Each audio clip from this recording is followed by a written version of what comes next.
If you do this, the unadulterated truth in Darrow's confession may well convince mankind to cast all science and technology aside, to ensure that future generations grow up free and whole. Are you sure this is your choice?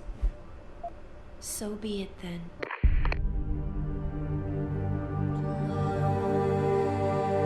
Albert Einstein said, "Technological progress is like an axe in the hands of a pathological criminal." Took me a while, but I finally see his point. How often have we chased the dream of progress only to see it perverted? More often than not, haven't the machines we built to improve life shattered the lives of millions?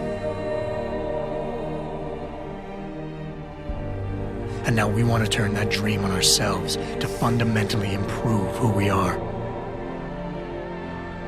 Experience has shown me how dangerous that can be. How many times in the call of duty did I almost fall into the trap of taking shortcuts, abusing my abilities or the resources at hand? I resisted. Barely at times, because I valued human lives and considerations. Can I truly despise others who fall? Technology offers us strength.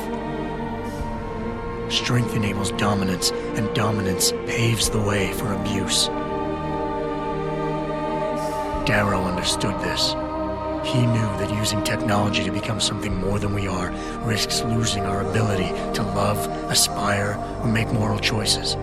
The very things that make us human. It also risks giving some men the power to make others what they choose, regardless of the cost to human dignity.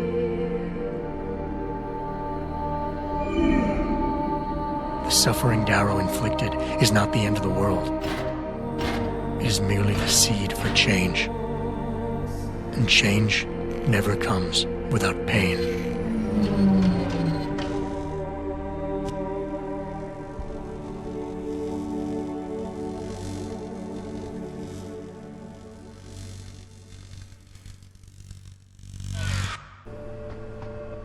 If you do this, first-hand experience with corporate negligence on such a grand scale may convince mankind to enact harsh restrictions on human enhancement research.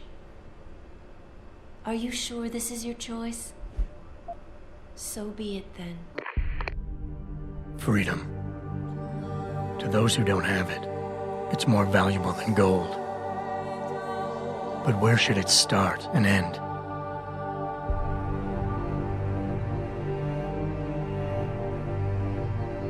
We humans often think we have the right to expand, absorb, convert, or possess anything we need to reach our dreams.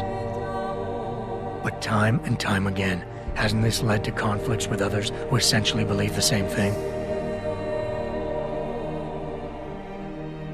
Looking back on the challenges I faced, at the way I often resolve them, I realize morality can become our saving grace. Most of the time, didn't I try to keep my values in mind, knowing how my actions would affect others?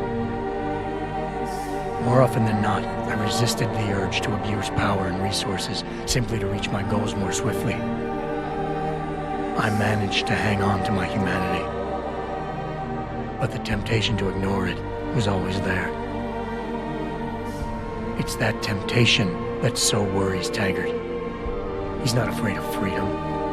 He's afraid of the chaos that erupts when individuals have nothing but morality to constrain them. He wants us to regulate enhancement technologies because he fears all that power, without limits, without guide rails to keep us from abusing it. Absolute freedom is no better than chaos. Society needs laws and regulations to protect it. So if the men and women behind Taggart need to work in the shadows, pulling strings to enable us to head in a safe direction, will supporting them be all that bad? If they're as wise as Taggart says, how bad will their leadership be?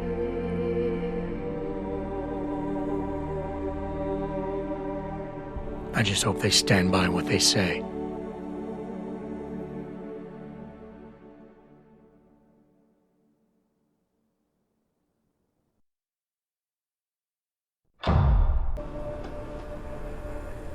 If you do this, the focus of hatred may shift to those responsible for unleashing biological warfare, leaving corporations free to experiment with human evolution.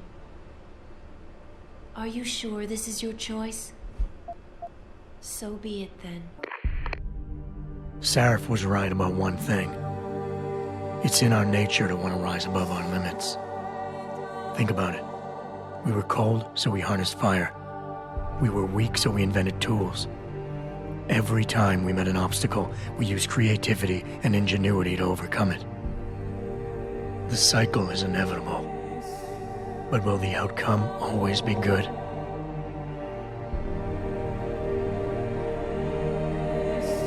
I guess that will depend on how we approach it. These past few months, I was challenged many times. But more often than not, didn't I try to keep morality in mind, knowing that my actions didn't have to harm others? Time and time again, didn't I resist the urge to abuse power and resources simply to achieve my goals more swiftly? In the past, we've had to compensate for weaknesses, finding quick solutions that only benefit a few. But what if we never need to feel weak or morally conflicted again? What if the path Sarif wants us to take enables us to hold on to higher values with more stability? One thing is obvious. For the first time in history, we have a chance to steal fire from the gods.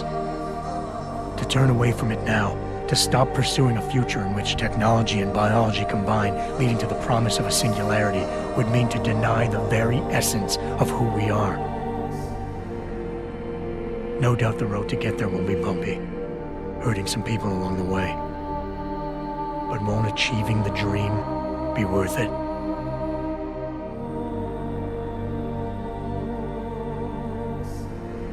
We can become the gods we've always been striving to be. We might as well get good at it.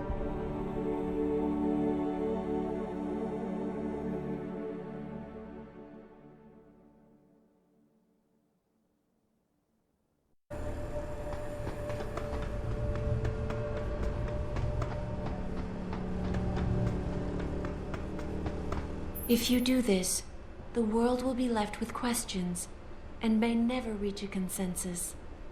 Are you sure this is your choice? We have little time left, Adam. And might I say, it has been a pleasure.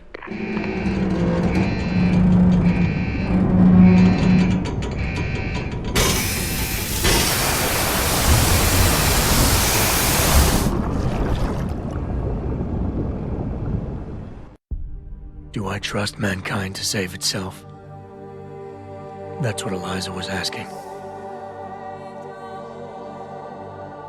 The truth is, I don't know. After everything I've seen, all the fighting and the chaos around me, I only know what I want to believe. Somehow, human decency will triumph. These past few months, I've faced many life-threatening situations. I could have given up many times, but my need to know the truth, to uncover the secrets that others were hiding, and to survive, forced me to keep on going. Most of the time, I tried to keep my values in mind, knowing my actions did not have to harm others. I held on to my humanity, resisting the urge to abuse power or resources in order to meet my goals. And in the end, I got the job done.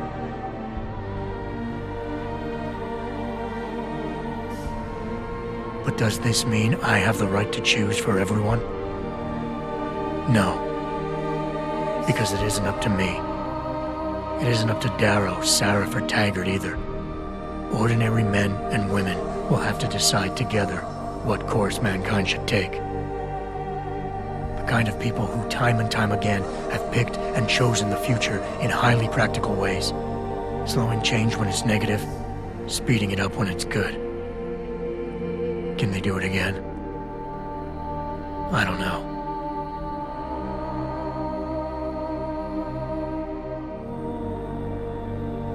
But I do know I'm not about to let anyone in this station, myself included, stand in their way.